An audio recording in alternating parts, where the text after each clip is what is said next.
Hey, and welcome to Matt and Jess TV. I am Matt Rose. And I'm Jessica Bun Bun. Welcome to our reaction and review for Black Mirror Season 7, Episode 4, Plaything. This is the digital throng episode of the show with these little creatures and all their beeping noises.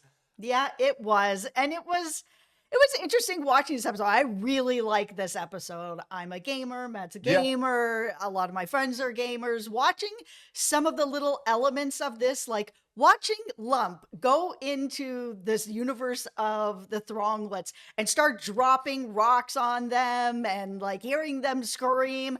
I was just like, no, don't do this. I've been in this situation where I've seen people doing this stuff. Me and my cousins, we play a lot of Minecraft. They won't even kill any of the cows or the pigs or the chickens. So like, we'll bake potatoes. It's no problem. We don't want to do anything to the wildlife because if you kill a horse on Minecraft, it sounds horrible, right? You feel so bad. And watching that, I felt so bad just watching this. Okay, what's interesting to me about this episode, and it kind of ties into what you're saying, is that it really speaks to this idea of a lot of us who have played video games. We put all this time, all this effort into making these video game sequences, like really meant for us, to the point where you have then a Leroy Jenkins who comes in and completely ruins everything that you've set up and done. And you're just like, what are you doing? Why are you doing this to us? And of course, here you've got like this digital ecosystem where the throng are apparently able to, live and think, and that's sort of amplifying it to yet another level. This is a really weird episode, if I'm going to be honest. I enjoyed it. I don't have the emotional connection to it that I did Hotel Reverie, which is my favorite episode of the season by far. But to me, I would say that this one is there kind of with Bête Noire, where it's a really interesting idea, some really intriguing performances. I would go back and watch this again, which I would not do with Common People because that episode just made me way too sad. Yeah, here's the thing. I love this episode because of my love of world building and gaming, the hours and hours I have spent in Skyrim and building houses and in Minecraft and building worlds. And it's just, it really spoke to me in that way. We're going to get so much more into it. Before we do, be sure to hit that subscribe button because we do have more coverage of all of Black Mirror Season 7. Really fun week. Lots of great episodes to discuss. And also, we're covering The Handmaid's Tale. We have The Last of Us coming up. This is a really exciting time here at the channel, and we want you guys to be a part of it. Absolutely. This summer we have Dexter, the new Alien show, Nine Perfect Strangers. There's all kinds of great stuff coming up here. Also, if you want to explore us further, you can check out our Patreon. We'll have a link for you below over there. We are finishing up The Pit, which was airing on Max, and we are covering Bosch Legacy. Right now, we're going to be having a poll coming up for you guys to decide what we cover over there next, exclusively on our Patreon. So thank you so much to everyone who has joined. Thank you guys. We really, really appreciate that. I will start here by just saying there's one way an episode of Black Mirror or an episode of almost any other show ever can do that will immediately get me on board. Cast a former Doctor. I am a big Doctor Who fan. And so anytime there's Matt Smith, David Tennant, Jodie Whittaker, or in this case, Peter Capaldi, I am automatically in. Even with Criminal Record, a show that was pretty hit or miss at times. I was in on it at first just because I love Capaldi, but this is my favorite version of Capaldi, where he just gets to be really, really weird. Okay, I am not into Doctor Who, so I haven't seen him on that. The only thing I had seen him on was Criminal Record, which was pretty mid. I mean, he was great, and, the performance was great, but the story was kind of so-so. Weirdly enough, it got renewed and is coming back for a second season. I don't know what story they're telling, but whatever. Here, this is the first time that I really saw him in this role and was just like, this guy is amazing. He just is willing to go in these weird directions with his performances where he can play really dark and kind of menacing characters very well, which is always why it was so funny to me that he ended up being the Doctor, because I think we all think of the Doctor as this sort of beacon of hope. But, here he's coming on board as Cameron Walker, this, suspected killer who gets brought into this interrogation room. And at this point, he starts to tell this elaborate story of how he got here and how it's all connected to the Throng. Oh, the Throng. They are so cute. They did such a good job with Yeah, that. And it takes us all the way back to 1994. Beep, bop, bop, bop, boop. yeah, Okay, we are back in the past with Cameron. He is working for a publication where he's reviewing video games. Seems like the ultimate dream job to me. I know, no But kidding. I know, right? And he gets called in by Colin, who is this sort of eccentric game developer, except he's developed something that's not a game. It's more of like this lifestyle Yeah, thing, this real world, played by Will Poulter from The Bear, yeah, where this is where my only beef hat comes on. okay. Will is so good looking, and to have him playing someone who's this like nerdy, weird guy, it sort of was like when I heard that Johnny Galecki was being cast as Leonard on The Big Bang Theory, that he's going to be this big nerd. I'm like, the hot guy from Roseanne is going to be the big nerd. Okay, try to sell me. And I was never really sold on it. And I know most people were, but every time I looked at him, I was like, there's no way. And that's what was happening here. I saw him come out and I was like, there's no way. I think okay, And this I'm is not saying that nerds can't be hot, but no. like, come on. I think this is a phenomenon. I wish there was a specific word for it where it's just like you're a character actor being stuck in a hot guy's body. And I think this Yes, is yes. something that is almost career defining by the unfortunately recently passed away Val Kilmer, because I think Val Yes. Kilmer was a lot like this too, where it's just like you look at them, they're so conventionally attractive, but they Yes. just want to play weird roles. And I feel like Will Poulter just wants to play really weird roles. Yeah, it's a lot like the Brad Pitt effect, because that was happening to him as well, where Yeah. he was just getting cast over and over again as hot guy Brad Pitt. And, again, same 10 out of 10 looking guy who's just like, give me anything I want to do. Fight Club, I'll knock out my own teeth, I'll roll around in mud, I will do anything. I won't shower for 2 months. And he really immersed himself in these types of roles to prove that he is not just hot guy Brad Pitt. Yeah, and as much as you can within a single episode of Black Mirror, especially this one, because this wasn't anywhere near as long as Hotel Reverie, but Will Poulter immersed himself in this. Everybody really did, and I think the reason that this episode works as well as it does, at least to me, is that the Throng are designed in the way in which that they were, where there was like this adorableness to them, but Oh they my God. also kept them at just enough of a distance so they remained a little bit pixelated. Okay, this can be a really deep pull here, but I'm curious in general to whether or not this episode's going to appeal to Gen Z or the kids who grew up before an era, well, I guess after an era where a lot of these like pixelated computer games came out, because there was this game called Lemmings that was out in the early 90s, and you would like command this like pixelated group of lemmings to follow you, but you could make all these mistakes and they could all fall to their death because they would follow you anywhere. And it's just, this reminded me so much of that, because you could kill off all these cute, innocent looking things, except in this instance, they were actually real creations. That's a deep pull. I did not think of lemmings because I haven't thought of lemmings in at least 15 to 20 years, but this all did bring me back, and I am really curious, like, what was the motivation behind this particular episode? Yeah, so we see Cameron with Colin. Colin is explaining his not game, but has to call it a game so that Yeah. he's able to kind of get it out there. And the game never ends up coming out. But Cameron ends up taking the disc, where he's just kind of like, I feel like Colin wanted me to take this game, so Yeah. I did, and now I'm playing it, and oh, they're talking to me, and this is where Lump comes in. So he has this friend nicknamed Lump, Yeah. doesn't know his real name, who's giving him these special paper drugs. And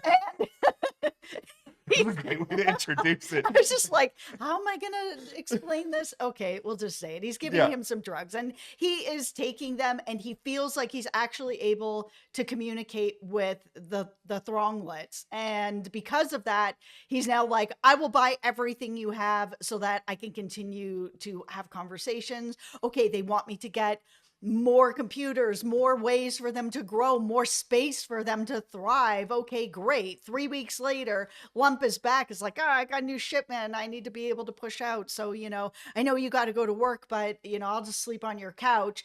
And then you've got when Cameron comes home and he is killing all the Thronglets. I was so mad. Like, I I know. wasn't as mad as he was, where he's like, "Oh, I've now killed Lump," but like, it sucks to Yes. have a world that you have created where you're like, "Oh man, I've built this Minecraft. I've built this amazing Yeah. place, this cool little bunker that's, near like something that's could be destroyed." And then you've got someone else that you're playing with that comes in and is like, "You know what? I'm just going to release a warden right here because why not?" And then it comes in and it destroys everything that you've built. It's so irritating.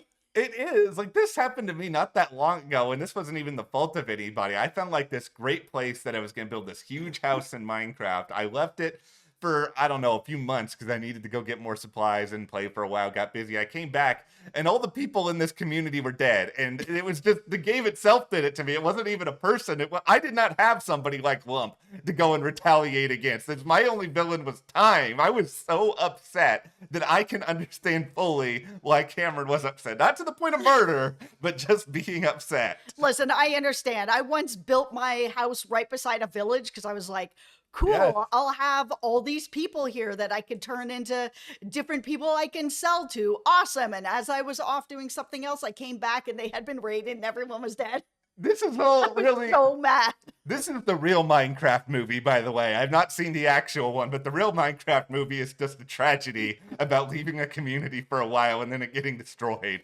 So we're in this spot now that Cameron has killed Lump and the Yeah. Thronglets have watched. So not only are they terrified because they've been being killed for however many hours now and they're watching all their friends die, Yeah. they've now watched the person who's their protector kill somebody else. So he's like, I gotta actually earn back their trust and show them that I am their protector and I am willing to do anything to be able to help them. I will plug myself right into my own head, Severance style, to be able to give them anything they want because they want to become, amalgamated with humans. They want us to all be one.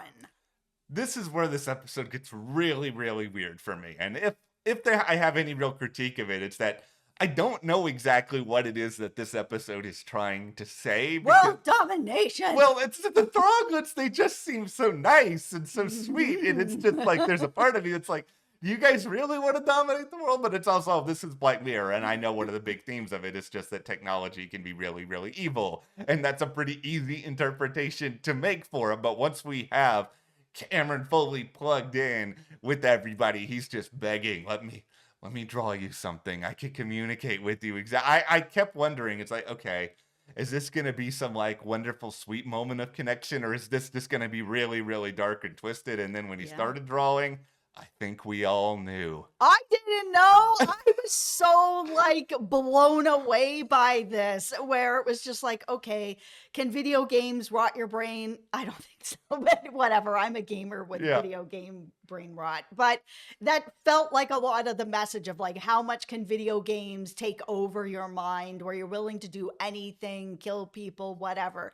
When he was drawing that out, I was like, I really don't know what he's doing. I don't know what he's drawing. The minute that he held it up, I still didn't know what it was. But the minute he turned it to the camera and had that look on his face, I was like, oh no, oh my God, boop, boop, boop, boop, boop. It was all coming together. I was like, this is horrifying. So he's gotten himself arrested on purpose so that he would be able to create this so that he could show it to the camera and give access to the Thronglets to every system. Okay. This is horrifying. It is also incredibly confusing to me on a number of levels because I sat back at the end of this and being like, okay, yeah, I expected a dark twist when he started drawing. I did not know it was going to go there, but every single person is seemingly dead or unconscious. I mean, Cameron reaches out his hand Yeah. in the closing minutes, and that suggests that, okay, these people are actually dead if he thinks that he's going to be able to, lift somebody up and they're going to be okay. Or is this a situation where that's what he thinks and the Thronglets have actually killed the entire human race and he's not really aware of it and the Thronglets have betrayed him? It's just like, I don't know what's going on at the end of this episode. Yeah, I feel that is what has happened. I think that this is just my tinfoil hat Yeah. interpretation of it. I think that the Thronglets, what happened to them with Lump, and then them watching and absorbing the information of Cameron killing Lump, that they were like, okay, so this happened to us. We now know what it's like to have people kill us. We've now watched Cameron kill somebody, so now we know that we can kill other people as well, because they're just absorbing information from Cameron. Whatever Cameron's doing, they're learning how to do it as well, and that they're just like, revenge, which is my favorite thing in the world to watch on TV or movies. So that's what I think happened. I think that they were just like, okay, cool, you guys, Lump is going to kill us. Now we've learned that we can kill other people. We'll use Cameron, and we won't kill Cameron because we need Cameron to be able to put this out for us, to be able to actually do this. But Cameron's not getting all the information at this point. I think the Thronglets are like, okay, we'll give him some of the information. We'll give him enough information, and then we will move forward with our plan to kill everybody who would do something like this to us. It's really dark. Like it's really dark in this episode. It felt like the final couple minutes were really rushed to me. It just felt like that's it. That's the end of it. We had all this time, and I guess this is kind of the point where if you're the Thronglets, you move around digitally, you don't need to take a lot of time to make something happen. It's just True. a matter of a few seconds, and then it's all over, and the episode ends. I just felt so just shaken by the conclusion of all of it that I really didn't even know what it was I just watched. This is my favorite episode of the season What? so far. I know.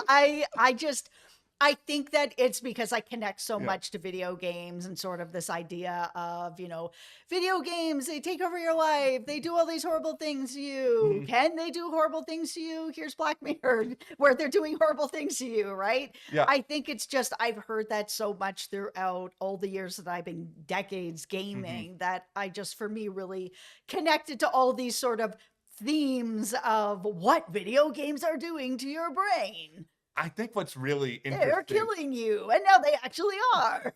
This really actually does feel like a season where you could say any of the episodes are your favorite episode, at least so far through 4 episodes, and I wouldn't be like, are you out of your mind? Like, this is a really good season of Black Mirror so far. This is far and away leagues better than season 6. And I know a lot of people had critiques that, okay, that season was a little bit too horror focused or X, Y, or Z, but other than maybe Jonah's Awful, which was my favorite episode of that season, I feel like these first 4 episodes are better than any other episode from last season. And I know you How dare you? I liked even 79, but it was also I sit back and I'm like, what was that episode really about? So good. It was good, Oh but my I just think goodness. this season has been really strong. Like Hotel Reverie is my favorite of the group, but I like little bits and pieces of every single one of the other ones, and I think they're all trying to say something, and they're all a little bit different, and I just appreciate that a lot. So far, this season has been solid. There isn't a stinker in the bunch yet. There's no Maisie Days that have come out yet, and we still have 2 more episodes that we got to go through. And knock on wood, they will be just as good as everything else this season. But so far, so good. This has been a really solid season. Okay, I'm just gonna say this. I don't Thronglets forever. Thronglets. All hail the Thronglets. They're gonna kill us all. I'm anti. Not me. Okay, you have a digital thing in the back of your head that I don't know about. If that's what needs to happen, let's extend the whole Oh, situation. jeez. No, I think that this has been a really fun, really interesting season. My worst case scenario at this point is that watch the worst episode be the Callister sequel, which is the one that everyone was so excited about going in. Put that out into the universe. I don't want that to be the case. It can't be the case. Oh, bro, are you good? Don't say that. Kristen Milioti wouldn't do that to us. Like No. she's having a year right now between this and the Penguin. So we will be back, of course, to talk about that episode 5 as well. There's still more to come in our Black Mirror coverage. So hit that subscribe button so you guys don't miss that. And if you want to support us further, join our Patreon. We have a link in the description. We are covering exclusively there in video form The Pit, Bosch Legacy. Thank you so much. We'll see you here next time.